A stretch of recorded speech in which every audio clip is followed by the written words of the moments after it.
கிறிஸ்துவுக்குள் எனக்கு அன்பானவர்களே, ஆண்டவருடைய நல்ல பெயரிலே உங்களை வாழ்த்தி ஆசிர்வதிக்கிறேன். இறைவன் இந்த புதிய நாளை நன்மைகளை மேன்மைகளை கொடுத்து நம்மை தாங்குவாராக. இந்த நாளின் தியானத்திற்காக ஒரு வசனத்தை உங்களுக்கு முன்பாக வைக்கிறேன். அது யோவான் நற்செய்தி நூல் 10ஆம் அதிகாரம் 11வது வசனம். நானே நல்ல மேய்ப்பன், நல்ல மேய்ப்பன் ஆடுகளுக்காக தன் ஜீவனை கொடுக்கிறான். அன்புக்குரிய விசுவாசிகளே, நானே நல்ல மேய்ப்பன், நல்ல மேய்ப்பன் தன் ஆடுகளுக்காக ஜீவனை கொடுக்கிறான். ஆண்டவர் தன்னுடைய படைப்புகளை பராமரிக்கிறவர் என்பதை உருவகப்படுத்தும்படியாக மேய்ப்பனுக்கு ஒப்பிடுகிறார். மேய்ப்பன் தன் மந்தையை சரியான இடங்களே மேய்த்து அமைதலான நீரூற்றண்டைகளை கொண்டு போகிறவனாய் காணப்படுகிறான்.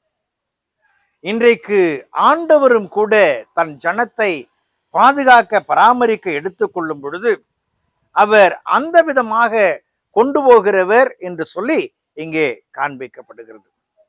தமிழ்ல ஒரு வார்த்தை உண்டு, கோ என்ற சொல் அரசனை குறிக்கும். அதே விதமாக அந்த நாட்கள்ல கோ என்ற சொல் மாட்டையும் குறிக்கும், பசுவையும் குறிக்கும்.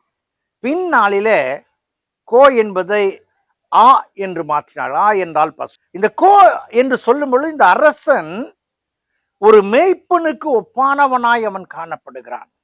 மக்களுடைய வாழ்வு நிலைகளை புரிந்து கொண்டு தேவைகளை சந்தித்து அவன் எப்படியெல்லாம் கொண்டு போக வேண்டுமோ, ஜீவ ரட்சணை செய்ய வேண்டுமோ, அப்படியெல்லாம் செய்வதற்கு ஆயத்தமுடையவனாய் அரசன் காணப்படுகிறான்.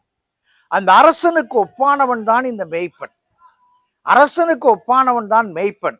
எப்படி அரசன் நாட்டு மக்களை பரிபாலனம் செய்கிறாரோ அப்படியே மேய்ப்பனும் கூட தன்னிடத்துல கொடுக்கப்பட்ட மந்தையை மேய்ப்பதில அவன் சிறப்பானவனாய் காணப்படுகிறான்.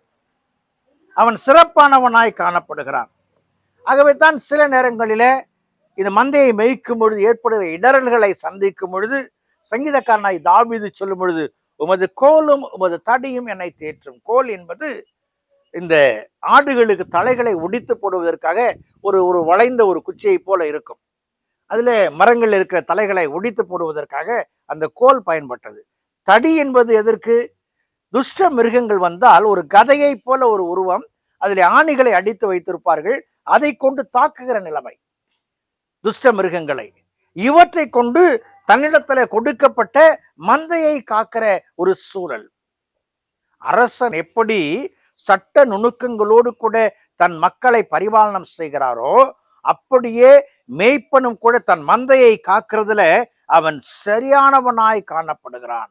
அரசனுக்கு செங்கோல் தரப்பட்டிருக்கிறது, மேய்ப்பனுக்கு கோலும் தடியும் தரப்பட்டிருக்கிறது.